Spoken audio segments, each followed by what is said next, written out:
All right, welcome everyone to this episode of The Truth About Coaching. My name is Sean Smith, and in this video, we're going to talk about the thing that you have to focus on in order to build your skills as a coach. And almost nobody is really focusing on this thing. What most people are focusing on, the skill sets and the strategies and the funnels and all these other things, are actually doing more damage to themselves and to their business. So if you don't focus on this piece, the recipes and the habits that I'm going to dive into, then there's no way you're going to really be able to keep up. There's no way you're going to be able to succeed in your business, especially if you want to do this full time and you want to make an impact as a coach and build a business. You got to focus on this piece. So let's first talk about what most people are doing wrong. What most people are doing is they're focusing on things that don't matter anymore. They're focusing on things that are obsolete. So let me give you an example. Like a lot of people, when Facebook Live came out a few years ago, or when it became a thing, a lot of people wanted to do Facebook Live, but they didn't know exactly what to say, and they didn't know how it worked, or they didn't have the body and the confidence to jump on camera and go live. And a lot of people are still in that place, just trying to get ready to go on Facebook Live, right? It's almost like double dutch, like waiting for the rope, waiting for the time to jump in.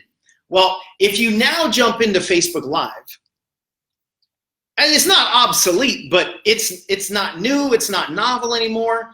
People aren't excited about just the fact that they can watch Facebook Live videos anymore. So the content matters a heck of a lot more. The audio, the video, the details matter a lot more now. So people that just jump into Facebook Live now, it's like that train has already left. And there are so many things, especially in the world of social media and technology, right? When we talk about platforms and we talk about marketing templates and game plans and strategies, the world is moving so fast that it just passes us by so quick if we're not on the front end of it. But the good news is, for most people, that stuff is not where the focus should be anyway. The focus needs to be more foundational, right? When I started my business, we didn't have Facebook. I didn't jump into social media. And I'm glad to a large degree that I didn't have that temptation. Because what a lot of people do is they jump onto the things that are convenient or the things that seem easy or the things that they see everybody else doing, and it's not the right way to build a business. Listen, the way to build a business 25 years ago hasn't changed. Like the essence, the elements of building a business hasn't changed just because we have social media platforms. There are foundational principles that are still at play. And when you jump in to the strategies of technology, when you chase the fads of marketing, that's extremely dangerous because the fads might change. And if you don't have the foundational elements, then when the fad changes, if you're attached to that fad, well, then you have no chance. So what a lot of people are doing is trying to find the best, the fastest way to get to the results. And that shortcut mentality is crushing people, especially in the coaching world, right? Because if you're wanting to build a business, I mean, let's think about it. What is the most important piece of building a business? This is what I was thinking about this morning. The most important piece of a business, not just building a business, the most important piece of a business is the product. And how you build a business depends on the product. When you're a coach, you are the product. And this is what so many people bump up against, right? A lot of people have corporate background, or they have just a background in life where they didn't really have any challenges about being in front of people or selling or marketing. And then when they are the product, then all these fears kick up. And that's natural. It's normal when we are in front of the camera, in the spotlight, when we're telling people, I can help you change your life. all of our personal fears are going to be ignited. So when the product is afraid of being seen, right? So imagine you were building a business around a little widget. I'm just getting this visual of like this little gremlin looking widget, right? And you're ready to put the product on the shelf, but the gremlin is scared to be on the shelf. So you learn how to get people to come down to your store or online or whatever. You learn how to put the gremlin toy on the shelf. You learn all the aspects, but as soon as you put it on the shelf, the gremlin runs away. Because the product is afraid of being seen. And if the product is afraid of being seen, then the product will never be bought.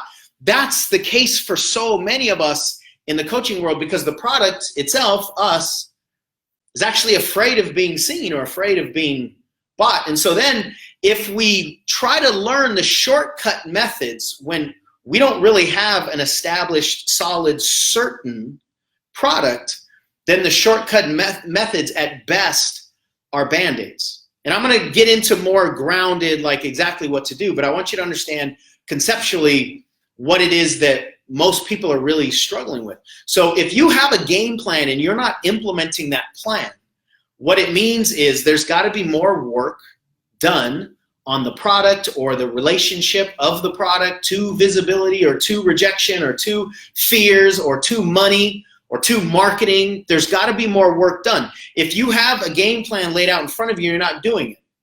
So if you know you should have a website up by now and you don't have one, if you know you should be doing videos and you want to be doing videos but you're not doing them, if you know you should be writing blog articles once a week but you're not doing them, if you know the plan but you're not following the plan, then there's some kind of obstacle going on inside. And the worst thing you can do is try to jump over that obstacle.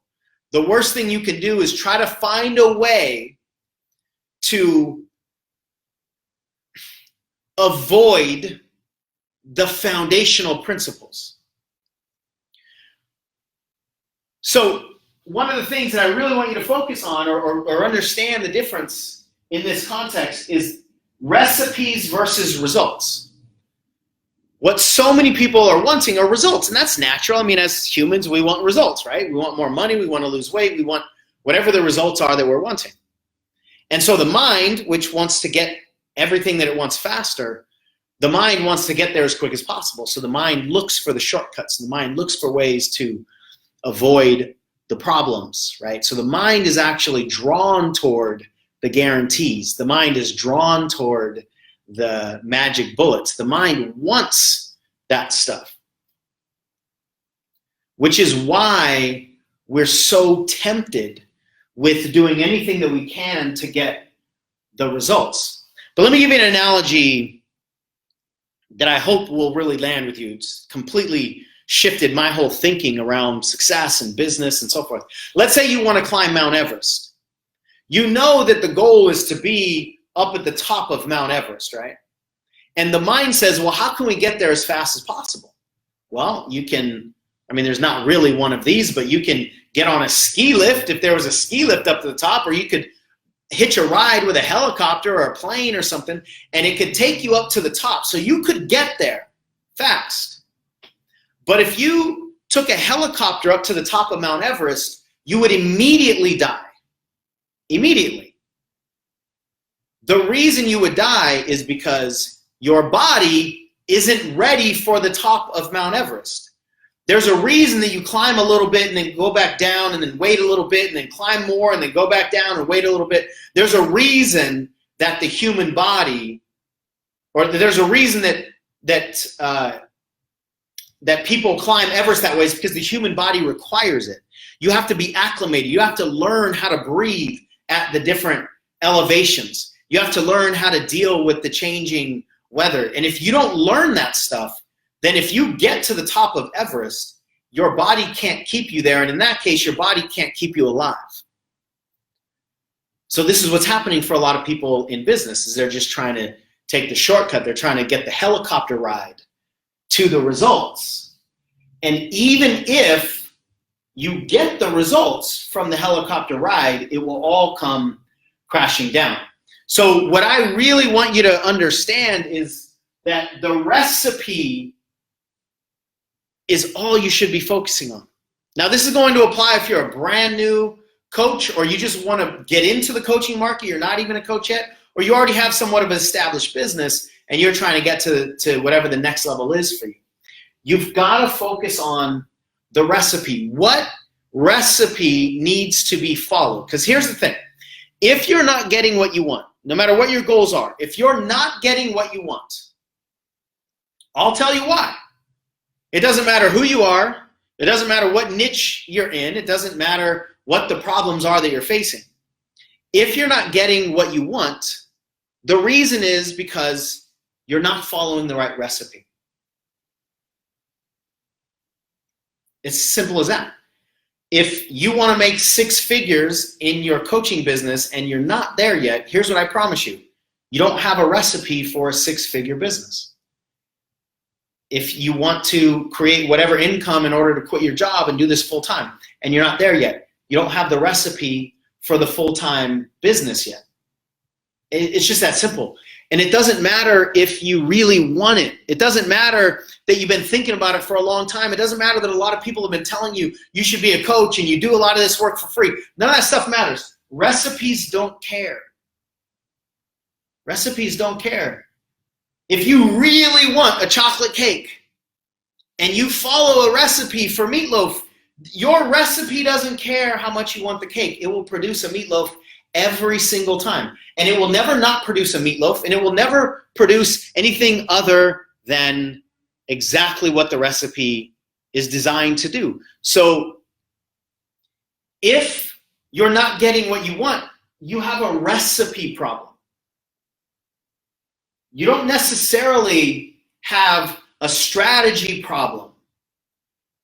Could be, but not necessarily. And the reason I say that, what's really important to understand is that what a lot of people are doing is they're saying, okay, I'm not getting what I want, so then that strategy must be wrong. And so then let me go to this strategy. Let me go to the next flavor of the month. Let me follow the next person that's getting what I really want. Even if people are having the results, creating the results that you want, you're not the same person as them. So their recipe probably won't apply to you. There might be ingredients in the recipe that work, but their exact recipe probably won't apply to you because that recipe wasn't created with you in mind. So what a lot of people are stuck in is this pattern of just grabbing more and more things. It's a pattern of deficit, really. It's the belief that what I have is not enough, who I am is not enough, what I'm doing is not enough, so I must need something new. I must need more. I must be missing something. And that, what it does is just perpetuate the problem of the internal belief that you're not enough, that you don't have enough, so you need more, right? I call it the addiction to addition. You got to continue adding things to your brain, adding things to your strategy, adding things all over the place because clearly you don't have enough. And the reason we do this, I want you to understand why we do this. Because if you don't understand why the mind does this, then it's going to be hard to make the changes. But the reason the mind does this is because the mind is essentially a computer. Our intellect is a computer. It computes. It tries to conserve energy. It tries to find the best way to do things. And it's computing all the information that's coming in. It's driven by information. There are no emotions in our mind. Our mind can have thoughts that lead to emotions, but emotions don't live in the intellect. The intellect is driven by information. So when we're listening to our intellect, which we usually are, society keeps us focused on our intellect. And our intellect keeps us alive. So the intellect is a good thing. But when we're only focused on our intellect, then what happens is we're just playing the information game. So if I don't have what I want, the intellect thinks this must be an information deficit situation. We must be deficient in some area related to information, which means the information that we have is wrong, or the right information is missing, or both. So the intellect will always think the problem is information and always think the solution is information. We need more information, but nobody's ever acquired information and changed their life. The acquisition of information, the existence of information, the access to information will do nothing to move the needle. The only thing that will move the needle is implementation. And now some of this stuff might seem elementary, but I'm telling you, I've been doing this work for 15 plus years. I've been helping coaches for a decade. This is the stuff that keeps getting jumped over. So let this be a highlight maybe of something you already knew, or a reminder of something that maybe you had forgotten, so that you can simplify, right? When we're not getting the things that we want, usually that feels really complicated because we're looking at all the things that we're not doing. We're looking at all our sabotage. Our mind complicates a bunch of stuff with all this information. The solution pretty much 100% of the time is going to be simplicity. Focus on simple things. Do the simple thing over and over and over and over and over again. Doesn't always mean easy, but it means simple. So I want to simplify this for you. And if you're not getting what you want, there's a recipe problem based on an implementation problem. And if you're a coach, you're a speaker, you're a trainer, you are a creator. And creation is a different animal than what you might be used to on a job, let's say, or co-creating with somebody else's product or somebody else's information. When you are the source of the creation, that is a different game to play. And creativity is vulnerable, right? You're creating something. You're saying, here's what I think. Here's what I believe. What do you think about it? That's terrifying to a lot of us. We want that thing to be perfect before we put it on the table for judgment, right? And really, I want it to be perfect so that you'll approve of me, so that you won't leave me, so that I won't be alone. That's at the core. That's information for another video. We won't dive deep into that right now. But the reason that it's so vulnerable for us is because it's coming from inside of us. It's saying, this is what I know, this is what I feel, this is what I've created. Here, take a look. And if you don't like it, then it feels like you don't like me, or it feels like I'm stupid, or it feels like I've screwed up. And none of us want to feel any of those experiences. So creativity is a very sacred and scary process for so many people. And that's why we want it to be perfect. We want it to be without flaws before anybody sees it. The problem with that is it's completely impossible.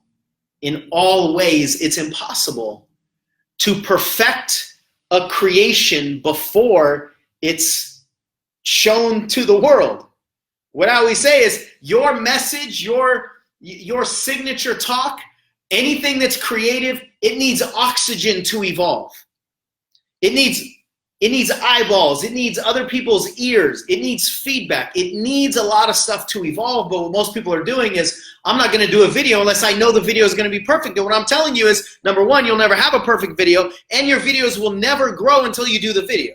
So what most people are stuck on is this catch-22 situation where I'm not going to do the activity, I'm not going to do the creation until I know it's really good. And what I'm telling you is, it can't get good until you do the creation. That's where so many people are stuck. And creation, it's like the 10,000 hours concept, right? They talk about virtuosos, and specifically like playing instruments, which is also a creative endeavor, obviously.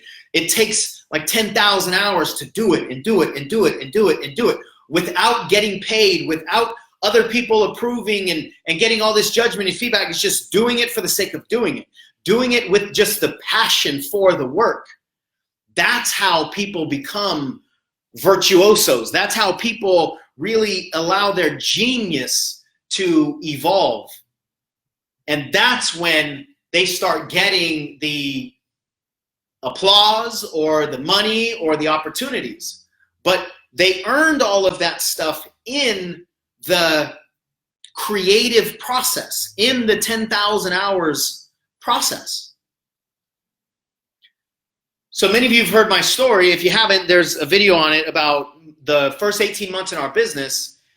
We made $302,000. $302,333.20 in the first 18 months. But the first 8 of those months, we didn't make hardly any money.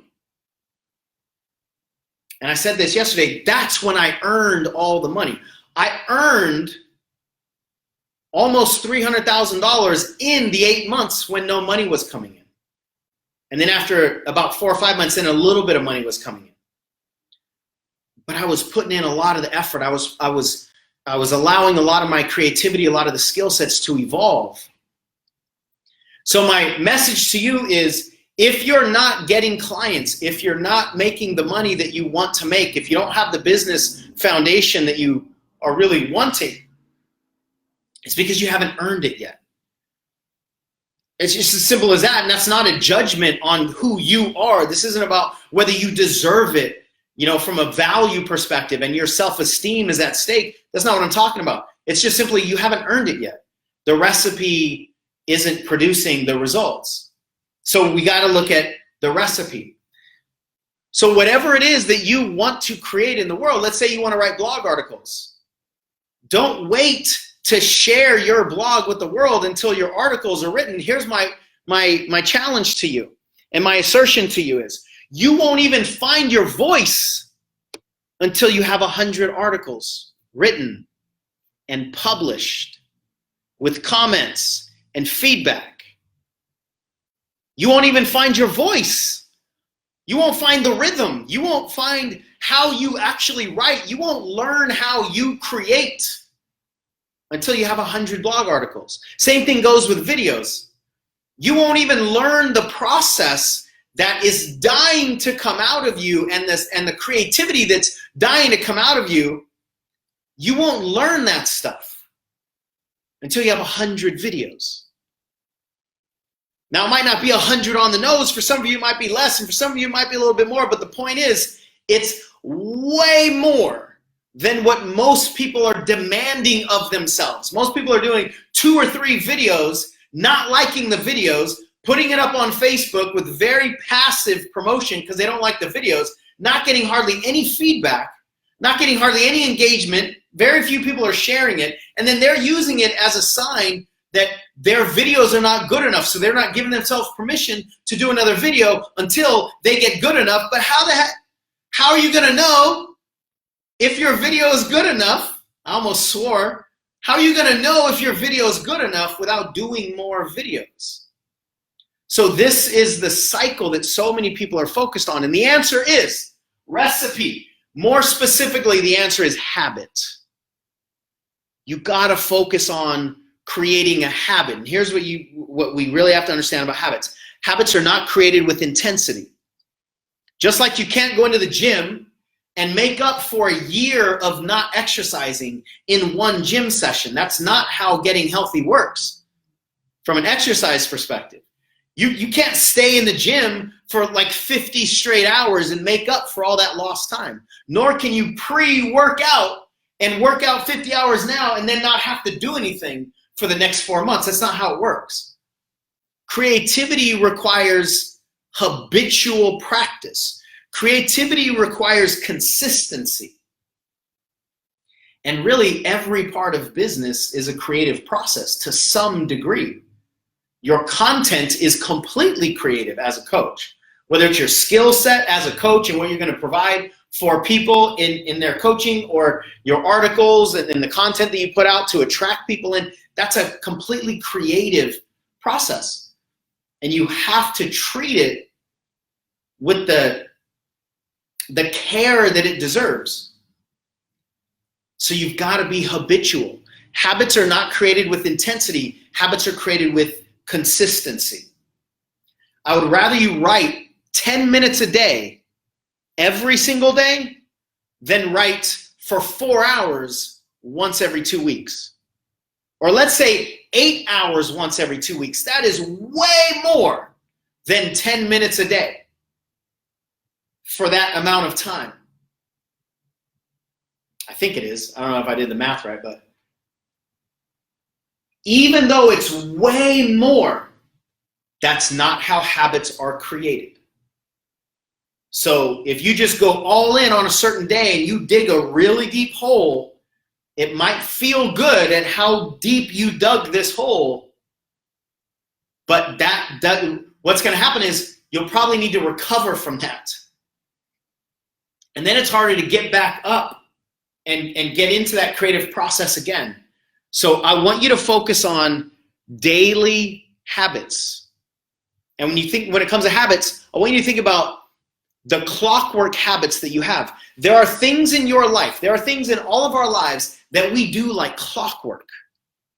Maybe it's brushing your teeth. Maybe it's stretching in the morning. Maybe it's balancing your checkbook. Or maybe it's the opposite. Maybe it's making sure you don't ever look at your checkbook or you don't ever stretch. Because one of the things that happens is habits are always on. We always have habits.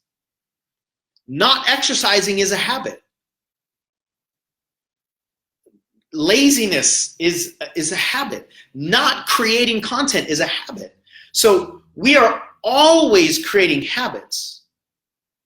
And if we have a consistent habit of not doing something, and then we throw in a day of intensity and we do that thing, that's not going to change the habit of not doing it, because the habit of not doing it is a daily thing.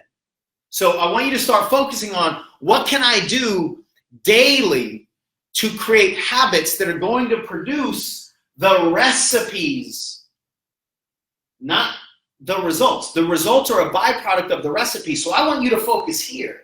I want you to focus on the recipe. So for instance, if you want to, let's say, start making money on YouTube, which is totally possible, you got to create the recipe of habitual video creation. You got to do something consistently. And then you'll learn a lot of the lessons that are required for you to learn in order to get to the top of Everest. You'll be acclimating your body, so to speak. But the lessons only come through motion. That's why I said implementation is everything. You cannot learn a lesson unless you're implementing something. You can't learn a lesson unless you're in motion. Not these lessons that we need to learn when we're building a business and we are the product. So I want you to focus on the creation of habits with consistency. And whatever it is that you do, if you want to do videos, then create habits on doing videos. Maybe you go live on Facebook for 2 minutes every day. Maybe you get in front of your camera and you do a 5-minute video every single day. Even if it's not a live video, you get into the habit of pushing record and talking to the camera. There are all kinds of skills that are necessary to learn that you're not just going to learn in a single day or to do like a 3-hour video. So I want you to focus on the habits that you can do. If you're a writer, write every single day, at least a little bit, every single day. See, a lot of people that are writers, they think that you should be super inspired before writing. That's why we have these things called like writer's block and all these other labels for not being able to produce, not being able to create specifically with writing. But the reality is, if you just get in the habit of writing, you will create the creativity. The repetition creates creativity. But if you're demanding yourself to be creative, you're demanding yourself to be inspired before doing the creative activity, then you'll never allow that creativity to grow in you. You're not putting in the 10,000 hours. So whatever it is that you want to do, create daily habits for it. As much as you possibly can. What's something that you can do consistently? Now, when I tell this to people, the next thing that a lot of people get stuck on is choosing the habit. Like, I don't know which habit I should do. I don't know if I should be doing the videos. I don't know if I should be writing the articles. I don't know if I should be focusing on SEO. I don't know if I should just be doing a bunch of coaching one-on-one consultations. I don't know. What should I be doing? And that's because we have a problem. Most humans, I think, have a problem with decision making because we always want to make the right decision. And really, it's not that we want to make the right decision. It's we don't want to make the wrong decision. We don't want to make the decision that's going to lose us money or that's going to lose us time or that's going to cause us to be embarrassed or feel stupid. But the reality is we can't know whether that decision is right or wrong unless we make it, unless we allow it to play itself out. So here's my advice to you. If you don't know what habit to choose, I'm going to give you the right one. Are you ready? You might want to take out your notepad. If you don't know what the right habit is to choose, pick anything. Pick anything. If you don't know which one, then when will you know? So just pick anything. And here's the thing also. A lot of times, the lessons that we need to learn, let me talk about embodiment for a second. The lessons that we need to learn are embodied lessons. The reason you can't be helicoptered and dropped off at the top of Everest because your body hasn't changed. Your body hasn't acclimated. We need to acclimate along the climb toward our success. Our body has to learn certain lessons. And the most valuable embodied lessons, and I think, again, they can only be learned in motion. You cannot have an embodied shift while thinking about something. You can only shift your body in motion. And the most valuable embodied lessons, oftentimes, this is going to be totally counter-intellectual the way most of us think about it. Oftentimes, the most valuable embodied lessons not just require motion, but they require motion in the wrong direction. So what are most of us afraid of? Taking motion in the wrong direction. We're most afraid of acting in the wrong direction. What I'm telling you is a lot of times, that's the only way you're going to learn what you need to learn is by actually moving in the wrong direction. So if we're focused on recipes and we're focused on habits, then really life is just about a bunch of exploratory trials, really. Just an exploration. It's really about just doing the things, seeing how it feels, getting the feedback from yourself, from other people, and then shifting along the way. So if we have that kind of mentality toward our game plans, then there's no reason for us to be putting any effort really, but very much effort at all, and not much energy on doing the right things. Here's what I know is the wrong thing: doing nothing. So anything that's not doing nothing is a step in the right direction, because the right direction I'm defining as not here. Not standing still is the right direction. Not standing still, going this way, that's the right direction. And if you figure out that as you write a bunch of blog articles that you have been focusing on a certain niche market, let's say, but as you write a bunch of blog articles, you keep getting pulled in another direction, and that might be your calling, that might be your purpose, but you wouldn't have been pulled unless you would have written these 15 blog articles. That's what I'm saying. But what most people think is, oh, that was just a waste of time. We've got to focus on the embodied habits that lead to recipes, that create rather recipes that lead to the results. Now, this isn't easy for the intellect to do, but if we stop focusing on results altogether and we make this the whole target, these happen faster, easier, and they're more long-lasting. And let me wrap this whole thing up by explaining what I just said, because I really want this to land. If you focus not on creating, let's say, $50,000 in revenue, or getting your first 3 coaching clients, or scaling to $500,000, whatever that step is for you that you're wanting to go to, instead of focusing on the results and trying to get there as quick as possible, your mind will take you on detours that aren't helpful for you. Think about what are the habits that need to be created in order to produce that result as a byproduct, in order to predictably produce that result. And then that's your focus.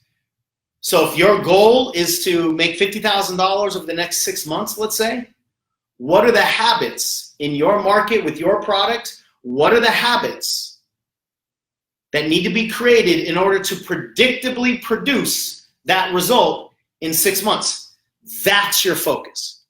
Every single day, that's your focus. So at the end of the day, instead of looking at yourself saying, did I bring in X number of dollars? The question is, did I make progress toward building a habit? And habits are not one-time events. I said they require consistency. I want to give this to you in a slightly different perspective. Habits are only created after a bunch of repetitions. That's it. Habits are not created in the moment. Habits are noticed when you look back.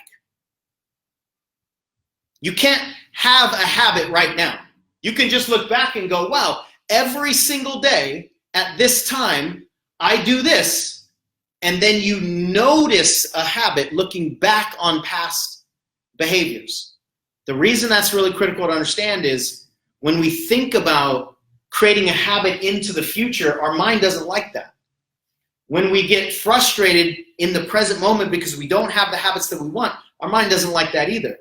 But right now, if we can do a single thing, and then tomorrow do a single thing again, and then tomorrow do a single thing again, and then tomorrow do a single thing again, and our focus is on just building the daily recipe, then a week from now, a month from now, a year from now, you can look back and notice the habits and then notice the results that happened as a byproduct of your habits. So hopefully this is landing well for you. What it does is it causes people to go from overwhelm to simple focus, from macro focus to micro focus.